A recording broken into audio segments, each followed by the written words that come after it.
Mas o último desdobramento aconteceu ontem à tarde. Os investigadores não estão só preocupados em conseguir certidões falsas de vacina, né? Eles querem mais, até porque agora o que eles encontraram é um golpe de Estado com prisão do ministro do STF, Alexandre de Moraes, e tudo mais. Foi o que eles encontraram em áudios vazados. Na verdade, foram conversas entre o tenente-coronel Mauro Cid, que era o ajudante de ordens de Bolsonaro, e o...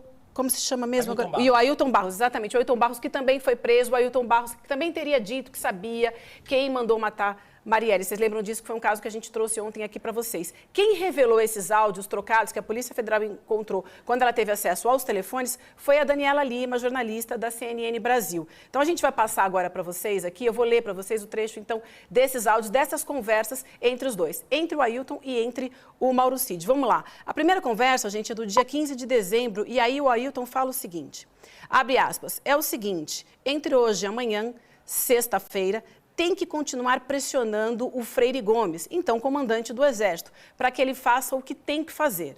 E aí segue, gente, a gente tem uma outra parte, um outro trecho da fala dele, dessa conversa que a Polícia Federal interceptou na apreensão dos celulares, em que diz o seguinte, até amanhã à tarde, ele aderindo, bem, ele faça um pronunciamento, então se posicionando dessa maneira para a defesa do povo brasileiro. E se ele não aderir, quem tem que fazer esse pronunciamento é o Bolsonaro, para levantar a moral da tropa. Que você viu, né? Eu não preciso falar. Está abalada em todo o Brasil. E aí o roteiro do golpe, dessa conversa que foi pega entre os dois, continua. A gente tem mais um trecho aí. Pô, não é difícil. O outro lado tem a caneta, nós temos a caneta e a força. Braço forte, mão amiga. Qual o problema, entendeu? Quem está jogando fora das 4 linhas? Somos nós? Não somos nós. Então, nós vamos ficar dentro das 4 linhas a tal ponto ou linha? Mas agora, nós estamos o quê? Fadados a nem mais lançar?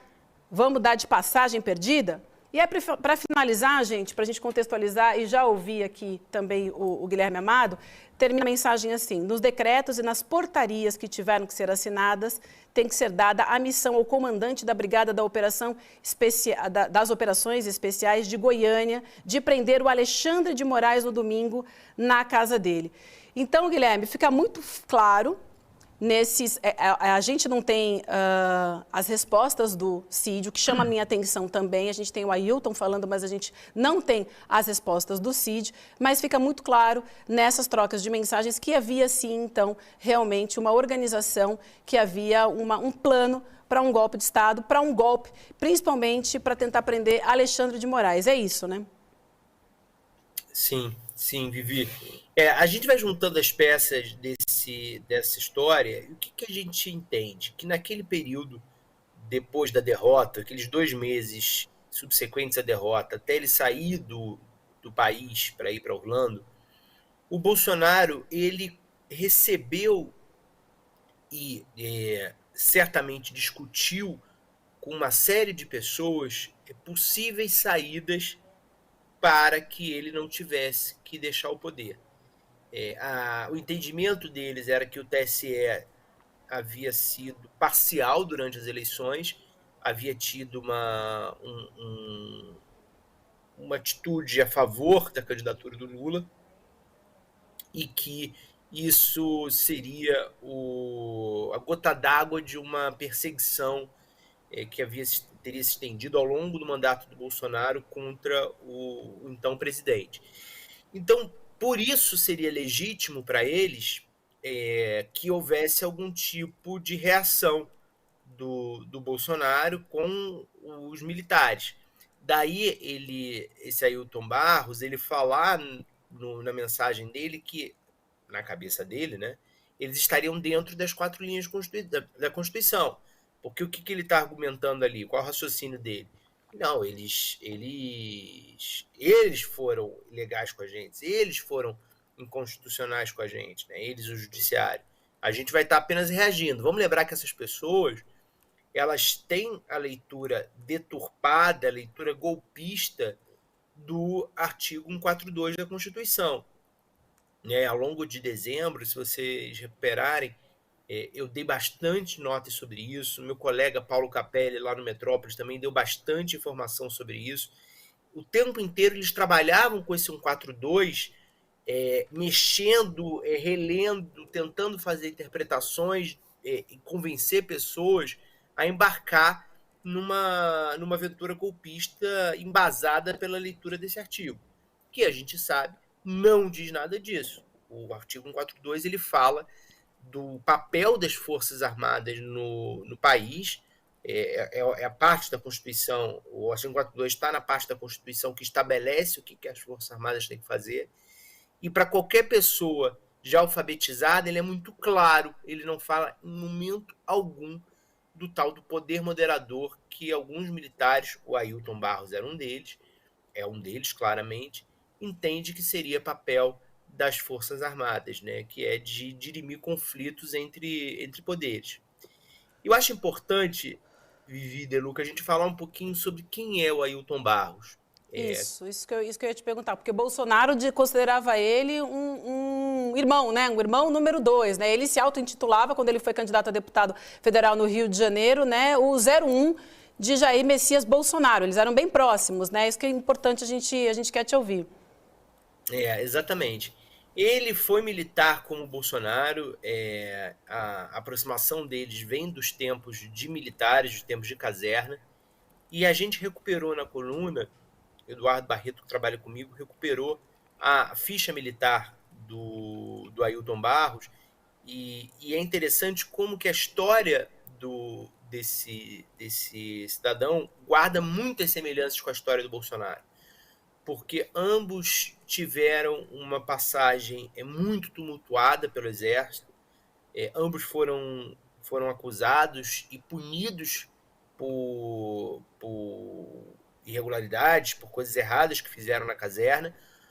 O Ailton Barros, ele chegou a ser suspeito de abuso sexual contra uma mulher em Natal, no Rio Grande do Norte.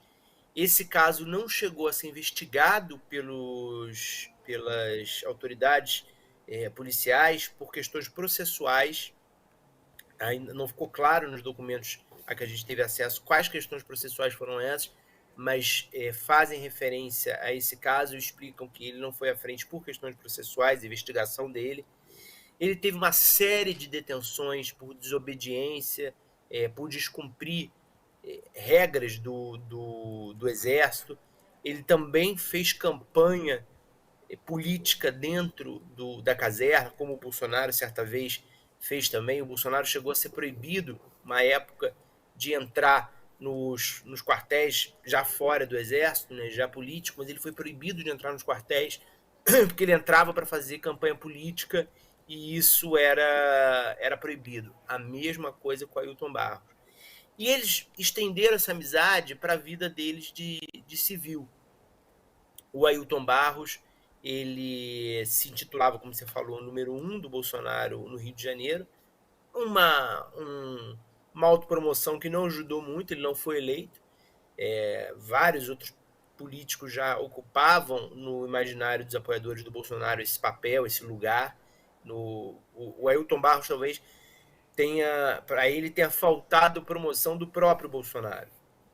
Tanto que para muitos de nós, eu conheço bastante figuras do entorno do ex-presidente, eu nunca tinha ouvido falar do Ailton Barros. Então, o Bolsonaro talvez tivesse precisado colocar ele em evidência. O fato é, para vocês terem uma ideia, que em 2022, no segundo turno, o Ailton Barros foi votar com o Bolsonaro.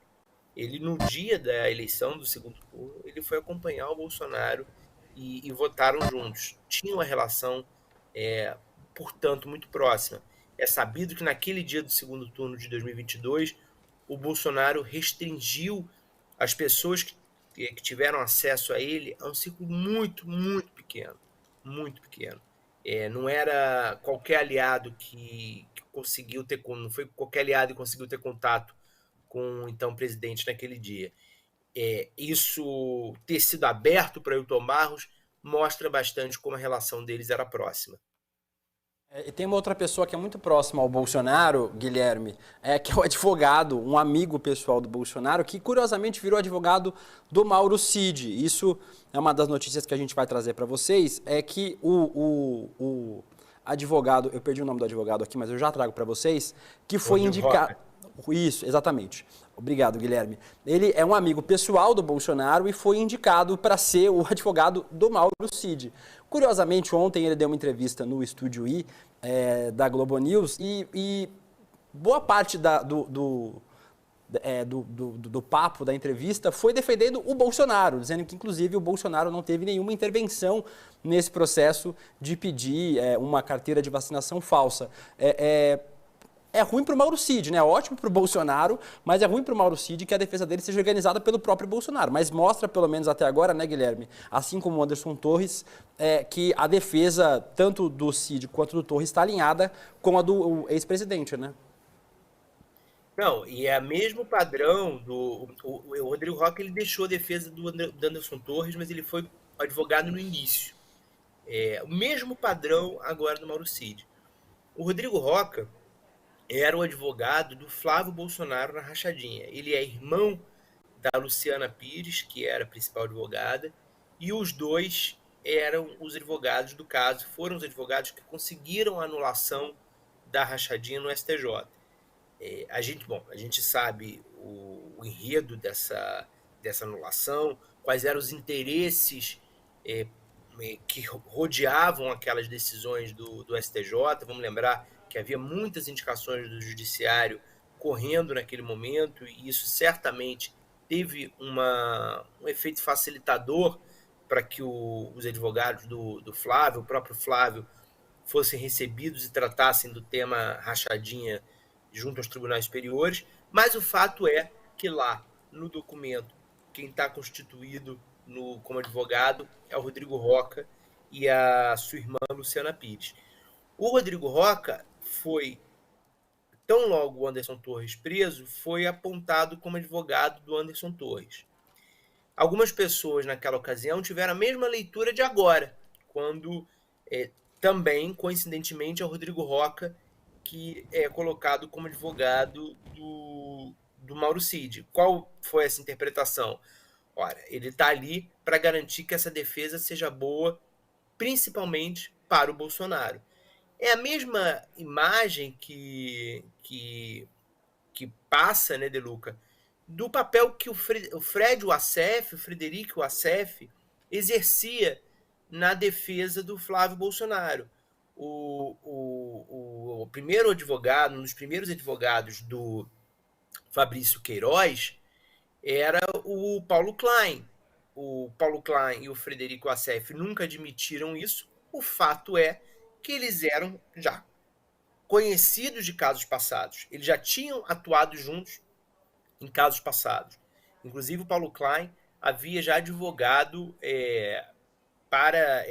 não diretamente para o Frederico Wassef, mas para pessoas ligadas ao Frederico Wassef. Então, a mesma imagem lá de trás é o que a gente depreende agora, né, de que o Rodrigo Rocha estaria ali para defender os interesses do Bolsonaro.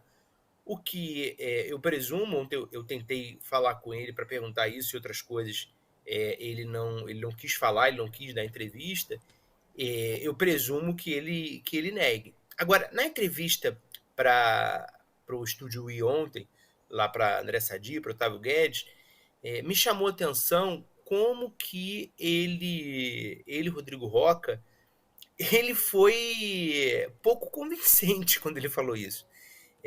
Na hora que ele fala, e vamos lembrar, é ele que está falando, o Mauro Cid ficou em silêncio na Polícia Federal, o Mauro Cid não teve essa rapidez que o advogado dele teve ontem na Globo News de eximir o Bolsonaro, de isentar o Bolsonaro de qualquer responsabilidade. Ele falava e ficava olhando para os lados, assim, ficava falando e olhando para os lados. O presidente não teve nada a ver com isso. A mim, convenceu pouquíssimo e pareceu ali muito papo de advogado, e eu quero ver o Mauro Cid matar isso no peito, porque é isso que o Bolsonaro espera dele. Hoje eu dei essa notícia, ontem ouvi isso de pessoas muito próximas ao Bolsonaro, que o Bolsonaro segue dizendo que não tem responsabilidade, ele segue reafirmando que não sabia da falsificação das carteiras de vacinação dele e da filha, da Laura. E espera que o Mauro Cid mate no peito isso e diga em depoimento que tudo foi uma ideia dele, Mauro Cid, sem a anuência, sem o conhecimento do presidente. É isso que o Bolsonaro vem dizendo que ele quer que o Mauro Cid diga. Coincidência ou não, o advogado do Mauro Cid, que também é advogado do Flávio Bolsonaro, foi à televisão ontem dizer exatamente o que o presidente quer que ele diga. Mas, claro, deve ser uma grande coincidência. Então, Guilherme, eu queria te perguntar, você que acompanhou nesses últimos 4 anos, né, muito proximamente o governo Bolsonaro, fazendo as suas coberturas, e conhece Mauro Cid, né? E o que todo mundo fala é que ele é um cara que fala muito, né? E era muito próximo, como você disse, está envolvido em várias das investigações que envolvem o ex-presidente.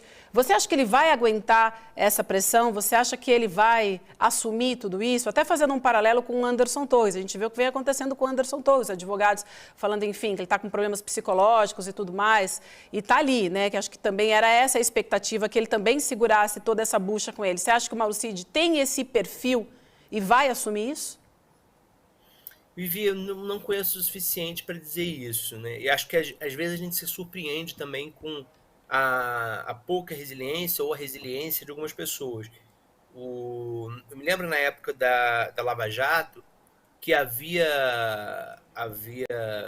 presos que, antes de serem presos, e seus advogados, depois deles serem presos, diziam que era impossível uma delação premiada, que isso era algo completamente descartado, que não havia a menor possibilidade. E o tempo fazia a pessoa mudar esse entendimento. Eu acho que nessa fila, falei isso ontem aqui, eu acho que nessa fila, quem está antes do Mauro Cid é o Anderson Torres. O Anderson Torres, a gente sabe, ele está com problemas emocionais, ele tem um tempo de prisão muito maior, ele já vai para 3 meses preso, já passou de 3 meses preso, então eu acho que ele estaria na frente dessa turma que foi presa na quarta. Agora, se o Anderson Torres entende de processo penal, entende do ritmo de investigações, e ele entende, ele é um delegado, ele sabe que o relógio para ele agora começou a contar mais rápido, porque uma eventual delação de uma pessoa que foi presa na quarta pode trazer aos investigadores muito mais informação do que o Anderson, pela posição que eles estavam, que o Mauro Cid, o Max Guilherme, o Marcelo Câmara, que eram assessores diretos do Bolsonaro, né? O Mauro Cid como ajudante de ordens e o Max Guilherme e o Marcelo Câmara como seguranças, muito mais informações do que o Anderson, que nem o mesmo prédio dividia com o Bolsonaro. O Anderson era ministro da Justiça. Claro que o Anderson tem muita informação? Sim, claro que tem. Mas, naturalmente, uma pessoa que estava na cozinha do Bolsonaro, no gabinete do Bolsonaro, na casa do Bolsonaro, o tempo inteiro, essas pessoas elas tendem a ter ainda mais informação do que o Anderson. E uma eventual delação do Anderson perderia muito interesse se essas pessoas se adiantassem a ele. E aí também fica aquilo que a gente conversou essa semana já, né, Gui? Com o Anderson Torres perdendo valor, o Mauro Cid passa a ser o principal bolsonarista preso, tem o Roberto Jefferson também, o principal bolsonarista preso que o Bolsonaro precisa controlar. Mas uma hora a gente vai ter muito bolsonarista preso. Aparentemente não vão ser as últimas prisões, né? Tem muitos casos, caso da joia, caso dos embaixadores, o caso agora, esse caso especificamente das certidões de vacina. Parece que o Bolsonaro vai ter que ir equilibrando muitos presos que sabem muita coisa para falar. Será que o Bolsonaro consegue fazer isso por quanto tempo, né? Essa é a pergunta que a gente tem que fazer, né, Guilherme?